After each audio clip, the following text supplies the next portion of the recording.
Welcome, everybody, to another episode of the Unquestionably Raw podcast. Tonight, we are previewing the Memphis Grizzlies' upcoming 2016-2017 NBA season.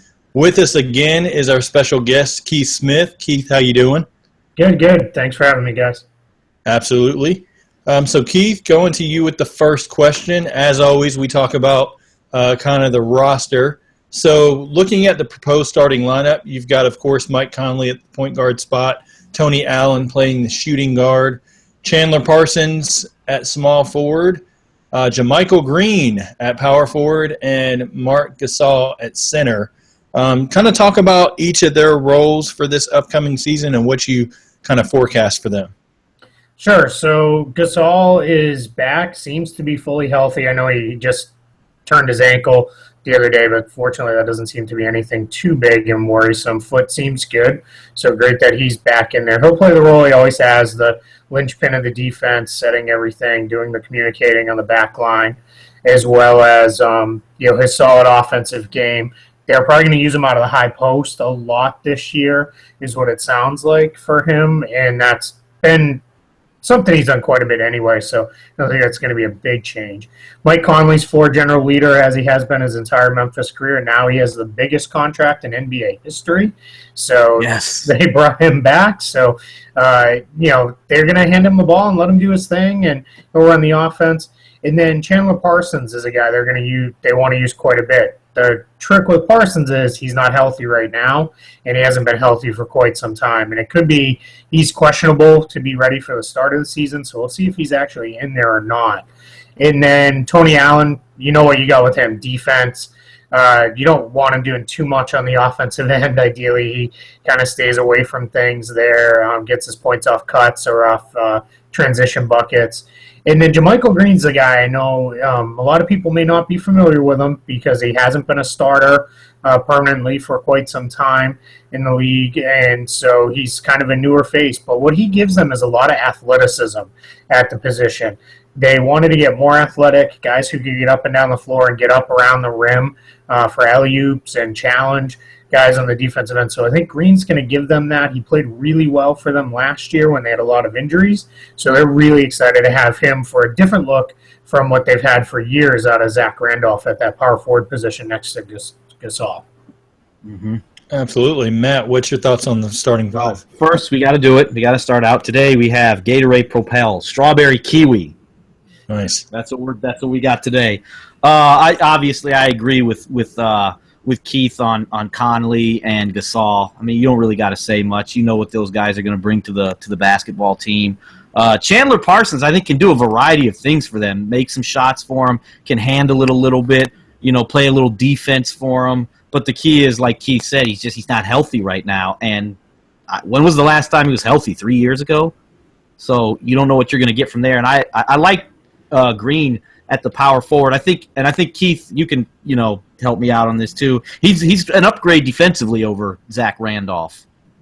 Yeah, he moves his feet really well. He's a pretty decent shot blocker. Mm-hmm. So I think that they're looking forward to, Gasol plays that verticality better than anybody. So I think they're looking forward to having Green kind of come over. He's going to get some of those help side blocks, give them something Zach Randolph really didn't give. The question for him is going to be, don't chase him. Right, because the Grizzlies have been a really good rebounding team for a number of years, so they don't want them chasing blocks so much that they're out of position. So, but and we know Zach Randolph we know he would rebound. Yep, the double machine. So hopefully you can get that from Green, not necessarily the double, but the rebounding stays. And Tony Allen, we know what he's going to do. He's going to be out there. He'll take the occasional open three, which teams will give him, and I'm sure the Grizzlies don't want him taking that many, and he's going to lock guys up. That's what he does. Like, the GM poll came out, toughest guy in the NBA, so we know what we get there. But it'll be interesting, though, with them getting up and down with Green in the lineup now, because they've been, historically, the last few years, they have not been the fastest team in the NBA, and here we go. They were 25th in pace last year, so there's that. So I'm sure they want to pick that up a little bit. Yeah, I think they'll be able to, especially when Chandler Parsons gets healthy. Mm-hmm. He's going to be a secondary ball handler, so to speak. Conley, of course, is going to be the first guy. And Conley, to me, is going to have to prove that he's worth the money that was given to him. He's got big shoes to fill as far as that contract. I think he can kind of take an extra step to kind of be more of a lead role for them this year. I see him kind of being their second leading scorer. Gasol's one of the top 3 centers to me in the NBA. Really, for me, top 2 centers in the NBA. The question is going to be, how bad is that bone bruise? Is the foot going to heal? Has it healed completely? And is it going to cause him any problems this year? That's going to be the big thing, to look for with him. With JaMychal Green, very athletic, as you said, Keith. I think he's going to provide a different type of look for them and be able to, like you said, go after those blocks occasionally and get above the rim, where Zach Randolph, I could jump higher than Zach Randolph can.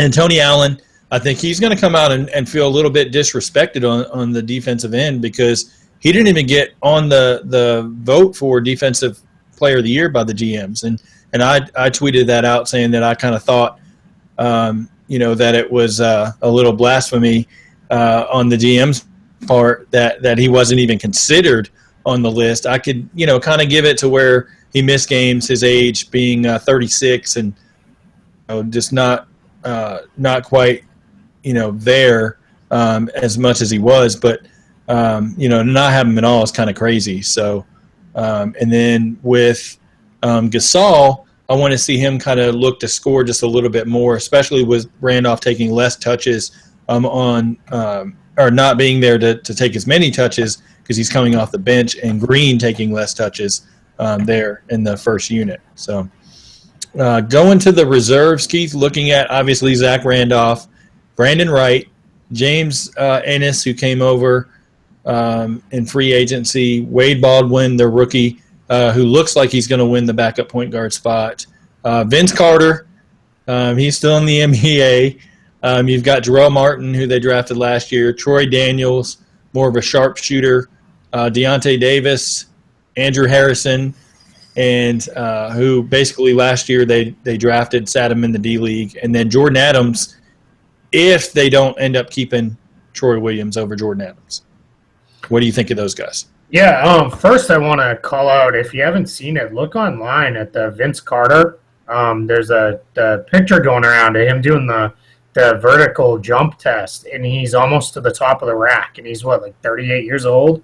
Just ridiculous, that he's still got those hops. So, they don't want him to be a big part of things, obviously, at his age, but he was productive last year, looked good at the end of the season. So, he's going to be around, going to play some shooting guard, some small forward for them, give them that kind of veteran know-how. And he'll have, it's funny, right? He has one of those about every month or so, one of those where he turns back the clock and gets up for a dunk over somebody, and we all go crazy and retweet. Like when he dunked on Gobert. Yeah, exactly. Unfortunately, he's only got one a month or so of those in him. But, beyond that, Zach Randolph, that's going to be huge for them, having him coming off the bench. He's really going to be able to play the 4 or the 5 for them off the bench. He'll abuse opposing centers. He's basically going to be a left-handed version of what Al Jefferson is, so they'll throw him down on that right block and let him go to work on guys, and opposing reserves won't be able to handle him. Oh, God. Brandon Wright. He's going to murder them guys. Yeah, he's going to eat guys up, so it's probably a good move for him at this point in his career, too. Brandon Wright, they're really hoping he can be healthy for them. They invested a good chunk of money in him last year, a little over $5 million when they spent their exception on him, and he was never really healthy. He came back a little too early from an injury and then got hurt again. So hoping that he can step up. James Ennis, a little bit of an unknown in the league, played really, really well down the stretch last year when a lot of people were out with injuries. Can really shoot the ball, do some things off the dribble. So they're excited for his potential. He may be the starting small forward opening night if Chandler Parsons isn't ready to go. And regardless, he's going to play quite a bit. Can play both the 2 and the 3. Beyond that, Wade Baldwin's going to be handed that backup point guard role, probably anywhere about 15 to 20 minutes a night, depending on what's going on with Conley. Can't really shoot it all that well, but can do a lot of other things pretty good, and they're very familiar with his game. He came out of Vanderbilt, so more or less a local kid from Tennessee, so excited to see what he can do for them. Looked a little rough at times in Summer League, and this preseason Season's been a little bit up and down, but he's still a solid player. Troy Daniels, you mentioned, that's a guy who can shoot the lights out, but he can't do anything else. And there's been a reason he's been on 3 or 4 different teams in the last 4 years. And then the rest of the guys, Jarrell Martin flashed a little, but that was more no one else was available to play. Last year, Davis is nicked up, but they traded up to get him, so hoping they might get something out of him. Harrison, he's the third point guard. And then I just want to touch on Jordan Adams for a minute. Really kind of sad. He hasn't been able to get healthy at all. Good player coming out of college. They were really excited, thought he might be a scorer for them off the bench initially, and the hope was by this point he'd be ready to step in and take over that starting 2-guard role, but just has never been healthy, and there's a big question to whether or not he's ever going to be able to make an impact in the NBA at this point. There's some who are saying maybe he's Sean Livingston, who misses a large chunk of time and has to work his way back, and maybe that happens, but Livingston, when he got hurt, was an elite ball handler and passer already. Adams hasn't had a chance to show that. So, a little bit of a sad situation. Then you mentioned Troy Williams. He's played great, especially lately in the preseason, and he's looked really, really good. Can play that small forward spot where they do have some concerns. So wouldn't shock me if somebody got moved or got cut, and Williams was a surprise to make the team out of camp just with how good he's looked here in the preseason. Absolutely, I love Troy Williams' game. I'm advocating that they try to find some way to keep him. I hate to see Jordan Adams go, but just injuries like that, linger.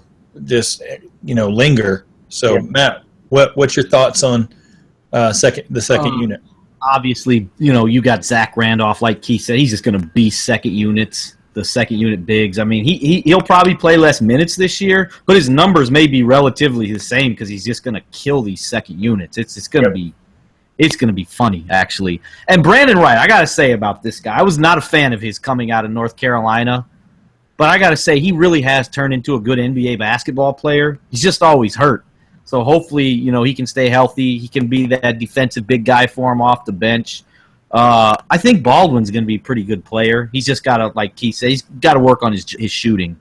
And Vince Carter, please, come through for us. Let's get in the dunk contest this year. You said you'd make it interesting. We want to see it. It will be the most hyped dunk contest ever.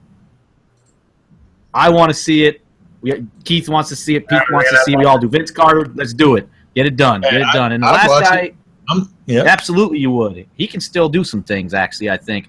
And I want to touch on one of the end-of-the-bench guys. Troy Daniels, like Keith said, can really shoot the ball. He's becoming that classic journeyman, though. He just goes from team to team each year. He had some moments for the Rockets in the playoffs where he had some big shots for him. So he's got, as Skip Bayless likes to say, he's got the clutch gene. So hopefully he can learn to play a little defense, maybe put the ball on the floor a little bit so he can actually be a rotation guy. Yeah, absolutely. He's struggled mightily this preseason, though. Not really worried about it because it is preseason. Yeah. I just hope he doesn't get Stauskas syndrome and end up just being abysmal all the way. See, I don't think that'll happen to him, though, because Troy Daniels has been a good shooter in the NBA. Stauskas has yet to be a good shooter. Yeah, I hope it doesn't happen. And he doesn't try to do anything else either. Daniels that's all he does do is shoot. Yeah. Stauskas, I feel a little bit bad. I don't want to turn this into the Stauskas podcast. But the Kings messed him up. They tried to make him a ball handler and ask him to do all these things that he can't do. If they just let him focus on shooting the ball his rookie year, he might be in a lot better place. Yeah, the Kings franchise messed a lot of people up, and so unfortunately, it's just the way it goes. And hopefully, moving forward, that changes for them. But want to talk about James Ennis first, because obviously everybody knows what Zach Randolph can do. You both touched on it. Brandon Wright, you both touched on it. James Ennis, I like his ability to defend, and he can shoot the three. So, turning into a 3-and-D guy off the bench, he shot, be it that it was 9 games last year, he still shot 48% from three. So I think he can shoot it. It was just a matter of actually getting game time. Now this year he just has to prove it. Andrew Harrison and Wade Baldwin kind of battling each other there for the backup point. Keith, as you said, Wade Baldwin's probably going to end up getting that, but I think Andrew Harrison's obviously capable of sliding in there if he needs to. Jarrell Martin's intriguing to me because Martin showed some flashes last year, be it was the end of the year, and they obviously had to throw him in there, but I think he can be a nice piece off the bench, especially when Randolph does retire or give it 2 years, and Martin can be a vital piece in the rotation. So those are the key guys for me. I don't really think we'll see a lot of Deontay Davis this year. I think if we do, it's going to be in the D League majority of the time, just because he is injured right now, coming back from injury. It's going to take him a little while to get back on his feet. So, yeah, if he's playing in the NBA, it means that Memphis had the injury bug hit him again. That's not something anyone wants to see. I hope not. With David Fizdale, he's obviously first-year rookie coach, but he brings a ton of experience from his years in Miami. What will he bring differently to the team than what Dave Yorger, who's now in Sacramento, what he brought? Players love Fizdale, and that's not to say that they didn't like Dave Yeager. Fizdale is just, guys rave about him. A lot of players, so happy that he got this opportunity. Guys like LeBron James, Dwayne Wade, they've been championing for him to get a job for years now. So that's the first thing, is guys like playing for him. Ultra prepared is one of the things you hear all the time. Really knows his stuff, which I think comes out of years as an assistant. The assistant coaches do a lot of the prep work for the head coach, and a lot of film time, a lot of film study. Eric Spoelstra is a known film guy, so Fizdale brings that kind of background as well. So that's really great to see that. What he's going to do offensively is, it's funny, Matt mentioned the pace, right? They played at one of the slowest paces in the league for years. And he's mentioned it's not necessarily that they're going to play faster from push the ball up the floor any faster, but he wants them to take early offense if it's there. And that's a big part of having JaMychal Green in the starting lineup, is because he can run the floor better than Zach Randolph can. So he wants them to get that early offense. And he's really said repeatedly he's going to give Mike Conley the first 6 to 8 seconds of the shot clock to do his thing. Control the ball, make plays for others, probably, might run pick and roll, rerun pick and roll kind of things before they settle into any kind of set offense, which is pretty cool to see that he's going to just let Conley go. And then defensively, I don't think you'll see them change much. They're going to stick with what's worked, getting up on the outside shooters and really dropping the bigs back to protect the basket. So it's going to be interesting to see. He also wants to do a lot of high-low using Gasol's skills. He's one of the better passing big men in the league. So I think they're going to maybe look a little bit better. And then Chandler Parsons, if he gets healthy, he said in an interview right before training camp that he wants to use Parsons like his LeBron James, as that secondary ball handler out on the wing, really get him out there, let him do a lot of things and use his skills beyond just, the last couple of teams. Houston used him like that. Dallas didn't use that quite as much. They more had him in a stationary shooter role. I think that was the injuries playing a lot into it, but hopefully we'll get to see Parsons unleashed. So my personal hope is that they become a much better balanced offense and a better offense to watch, because Grizzlies games can be they call it grit and grind for a reason, because it is a grind. Absolutely. Matt, what's your thoughts on David Fizdale?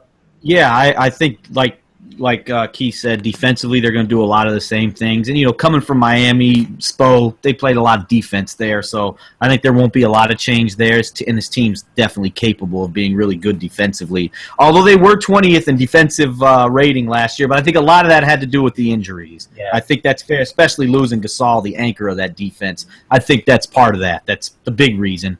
But offensively, I think, and when we talk about pace, like Keith said, they're not necessarily going to push it up the floor, but they're going to take quicker shots within the offense when they're there. And I think people sometimes think pace is just running up and down the floor. That's not necessarily true.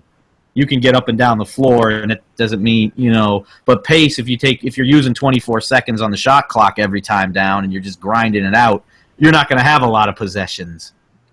Yeah, absolutely. And then the way they play defense, the other team has to now grind it out. So that just slows the game down. So I think the game will be sped up a little bit, but not necessarily just pushing. Although I think they'll take their opportunities to run when they can, especially with Conley and Parsons and Green. Yeah, absolutely. I'll be curious to see how, because kind of so far what I've seen with the Grizzlies is Fizdale likes the kind of the 5-out offense. So it kind of has Gasol more teetering towards the perimeter. He can actually shoot the three. Same with Zach Randolph. And it gives you the ability to have, all 5 guys on the floor that can attack it, at will. But the other side of that is you lose the offensive rebounding. That's, the Grizzlies' style. And I wonder if that's going to be kind of, a little bit of a deterrent for the team. If they go down in the offensive rebounding department, I hope they, basically climb up in the pace and points per game department. So it basically allows the Grizzlies to kind of confuse the defense, because if you're big men and you have to go out and guard Marc Gasol on the perimeter or Zach Randolph on the perimeter, that's not good for a lot of the big guys that can't kind of shuffle their feet, very quick, especially the centers and things like that. So I like kind of the move to more of the modern era there for the Grizzlies, rather than dumping it down low and slinging it from the post to open up the offense there. So I like the difference. Keith, what do you think are the biggest strengths and the biggest weaknesses for the Grizzlies? So strengths, still, we all said it already. They're going to still be a very good defensive team. Matt hit the nail on the head. I think the slip last year was all the injuries. They were plugging different guys in every night. You never knew who was going to be available, and they weren't always the most prepared defensive guys out there. So having their core back, should be very solid defensively. I think the offense is going to be better. I think they're going to get easier offense. It's not going to be such a chore for them to carve out buckets. Weaknesses, it's still, for me, is Parsons is going to help, but they still need better shooting. They tried to get that with James Ennis and with Troy Daniels, so hopefully that'll help them. But Green's not a shooter at all, and Tony Allen's not a threat to shoot it. And that's where the challenge comes in with, because I'm with you that he wants to play that 5-out style, and that's going to rely a lot on Gasol hitting threes to draw the big away from the rim, because otherwise teams will just drop back and the driving lanes just won't be there, and that's going to put a lot of pressure on Conley and Parsons. So they need to shoot it a little bit better. And then I like their depth better this year than it has been, but can they avoid the catastrophic injuries that just killed them last season? It was, for me personally, I was hoping that they were going to fall apart so much that they didn't even make the playoffs, just because it wasn't interesting. We knew they were going to go in and get swept by whoever it was. So, but credit to them. They hung in there just enough, won, I think 2 games in the last week to slide into that last spot, or one of the last spots, get in there. Yeah, and they had some big wins in that stretch. They beat Cleveland in Cleveland. Yep. I don't think LeBron played, but Kyrie played. I think Kevin Love played that game. So, but even if Love and James don't play, you should still the Cavs should still win that game with what they threw out on the floor. The Grizzlies were playing a bunch of D-League guys. Yeah, it was like the D-League, like all-stars. I want to say they ran through something like 7 point guards in the second half of the year. They were a different D-League guy up. So that's going to be the big thing. They've just got to be healthier. If they're not, it's going to be an ugly season. And with the improvement in the Western Conference, they'll struggle to make the playoffs. Absolutely. Matt, what's your thoughts on their big strength and weaknesses? The strengths, defense, obviously. Weaknesses, like he said, shooting. I think that's the big one. And, of course, they brought some guys in, Parsons, Daniels, and Ennis. But we'll see how consistent they're going to be. As you said, Troy Daniels has been struggling. He's a shooter, so I think he'll be fine. But will he do the other things that he needs to do, specifically on the defensive end, to get in the game? Because if he's just going to stand still and make threes, but he plays good D, he'll get minutes. Being a 3-and-D type of guy. But, he has not shown that he can be a good defensive player. Yeah. So we'll just have to see. And, this team – and I think the bench, we know what you're going to get out of Randolph, but what's going to happen with everybody else? You don't know what you get from Wright because he's hurt. Wade Baldwin's a rookie. Vince Carter's an old man. So I think that could end up being a weakness for them, especially with some of those starters if they miss games. Now you got to bring some of those guys on the bench to start, and now that just makes the bench even weaker. Absolutely. I'm waiting on the box score to say Vince Carter DMP old for one of the games and see that. But I don't have any other points really than what you guys covered. I mean, to me, the biggest weakness is that outside shooting and just consistency from the bench. And, of course, biggest strength is I think having the defense, and then also Fizdale there as the coach, just being a player's coach, and then just having that experience is really going to help them kind of push forward a little bit. Do we say now that Vince Carter is half old man, half amazing? I think that's fair. Yeah. That's fair because he did dunk on Rudy Gobert, and you saw the vertical test. You saw the windmill they posted the other day. He can still do some things. Oh yeah, he can get up for sure.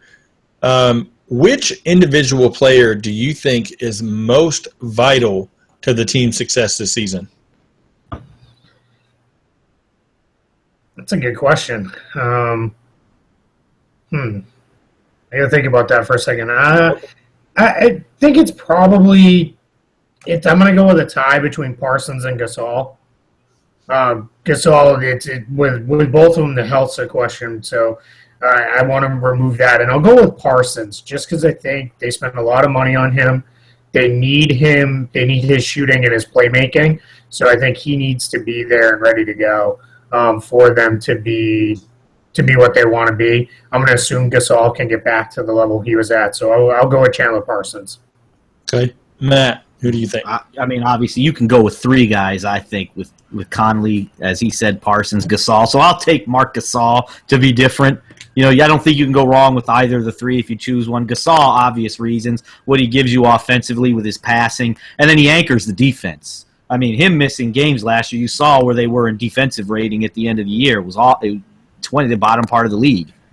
So you see just how important he is, especially on the defensive end. Right. I think, well, since you guys kind of went those two, I'm going to go Mike Conley. I think with Conley, he's had an amazing preseason. He's definitely looking extremely, 100% healthy. Mm-hmm. So he's going to kind of be the engine that pushes this team. And so with David Fizdale, I think that he's going to make a huge difference on kind of installing a different belief in Mike Conley and of course, Marc Gasol, and then Zach Randolph, as I mentioned earlier, the 5-out offense. And, I just think that basically Conley just has free reign. Basically, he can get up court, he can dish to, a cutting guy, or he can drop down to a wide open guy like maybe like a JaMychal Green or even Gasol and let him do his thing. I mean, options galore with Mike Conley, but I think he's the engine that runs this team, and I think he's going to be most important. As we saw last year, if he goes down, it's going to be rough from the point guard spot. With Baldwin, I think he's capable, but I just don't think he's quite ready yet. And I'd have a close second with Chandler Parsons because he's got to be healthy and show he can do something consistently for the entire year. So obviously talking playoffs, if we were to say that everyone out of Chandler Parsons, Marc Gasol, and Mike Conley are completely healthy, do the Grizzlies make the playoffs, and where do they rank in the playoffs? Yeah, I think they definitely make the playoffs if they're all healthy, and I think they're probably somewhere from the, let's say, 4th to 6th seed is their low end there, probably 4th or 5th. Okay. Matt, do you have them making the playoffs? I do not have them in the playoffs. I mean, you've seen my picks the last few days with these Western Conference teams. So obviously, no, I don't have them in. I like Portland. I like Minnesota, Utah. I just like those teams better, and the Rockets. So I have them out. 9, 10 maybe. And if they obviously that's if they're healthy. And if they're hurt, I mean, this could be a bottom feeder. Okay. I have them in the playoffs. Nice. Because I believe that much in David Fizdale, and I think that the best thing he could have did is best thing that he did is basically bring Zach Randolph off the bench, allow him to just bully those second units, and I think giving a guy like James Ennis and JaMychal Green, giving those guys chances, I think they're going to flourish and really show you what they can do. And I'm keeping my fingers crossed that Chandler Parsons gets back healthy this year and is able to, definitely be that third option for the team, if not the second option, if he's really looking good. So I have him in the playoffs.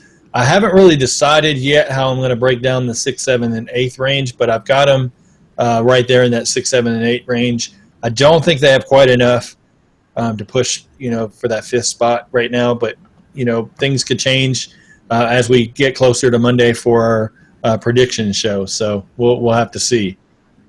Last question, Keith, is of course our always last question for each of these podcasts is give me a bold prediction for the Grizzlies this year.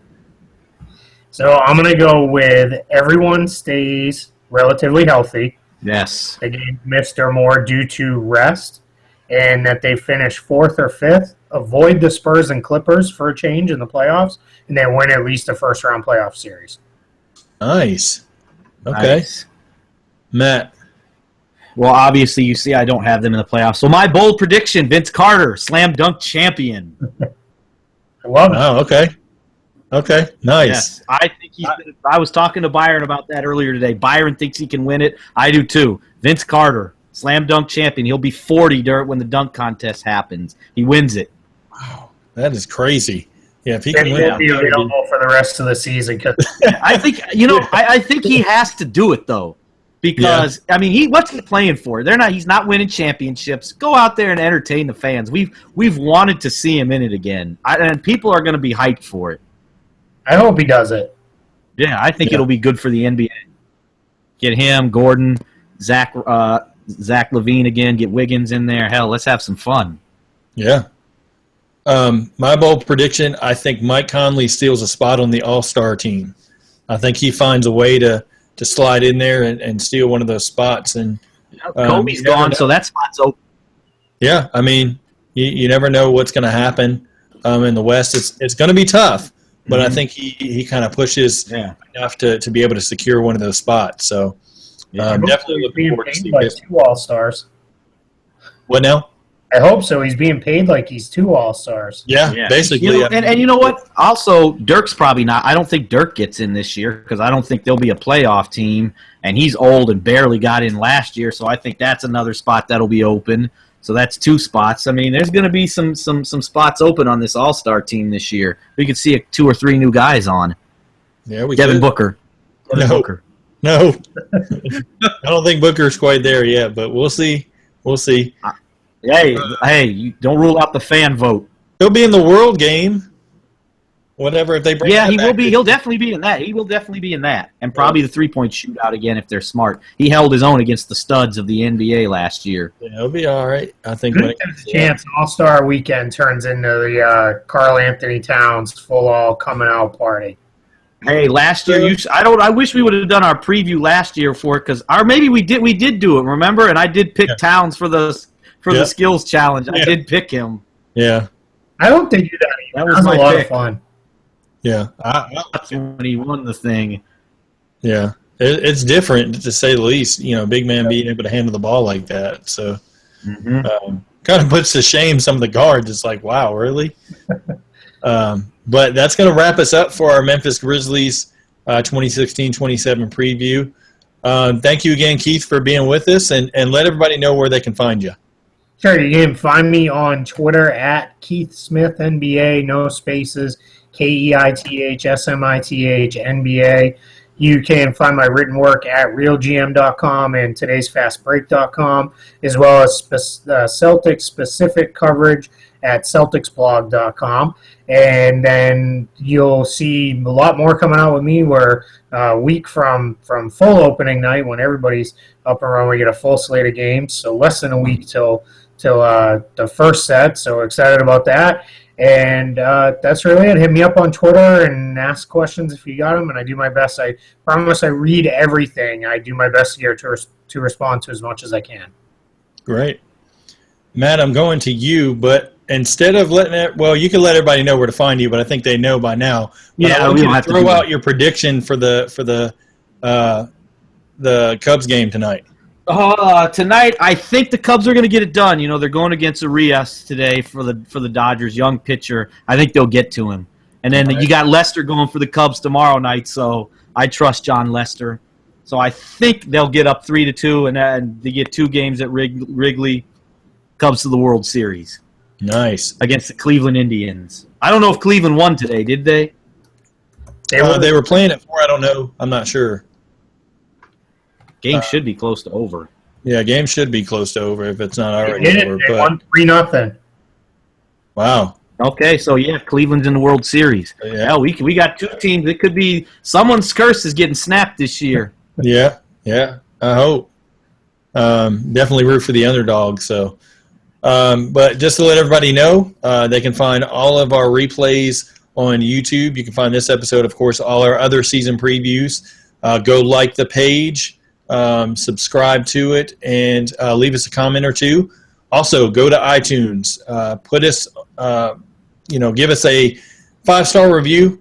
Please write a little something. That way we can get some reviews up there, and we can talk about them on air. And then please subscribe to the channel, because then it'll auto-download. You get all the episodes, which they are uploaded about an hour or 2 after the show, so you should have them in your hands. And then just to let everybody know, tomorrow evening we got a doubleheader show. We've got the San Antonio Spurs. They're going to be at 6 p.m. Eastern, and then following that is going to be the Golden State Warriors immediately following, somewhere in the range of 6:45 or so, and that's Eastern time, so check those out. And then Sunday, we're going to have the Dallas Mavericks season preview. We don't have a time on that yet, but we'll tweet it out in plenty of time, so that way you can tune in, and that'll wrap up our season previews, and then we'll start getting into our twice weekly NBA content, kind of giving our analysis on the games that are either upcoming or that have finished, and just giving our thoughts on those things as well. So thank you all so much for watching and listening to our Memphis Grizzlies preview, and we will see you tomorrow night at 6 p.m. Eastern for the Spurs.